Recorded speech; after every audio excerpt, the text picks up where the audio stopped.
If you are worried about the clearing process, please do not be afraid. We are all here. We have happy faces and lots of smiles, and we are there for you and to help you on your student journey. Hello, my name is Richard and I work at the University of South Wales and I work in the Inquiries and Admissions Department.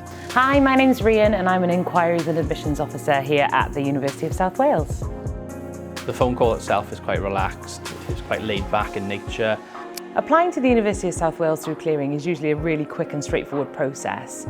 Give us a call and we should be able to let you know immediately if we can give you an offer. There are many areas of the application process that we can answer for you, such as anything to do with your application as a whole, whether you're a new or existing applicant, and a little bit more specific about what courses we offer.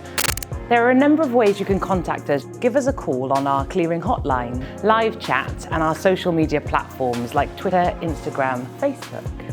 Our team will ask you various questions. This will include your name, your date of birth, your address, anything such as your qualifications, your work experience, and anything relevant to the course. Obviously, clearing can be quite a stressful time, but we are here for you.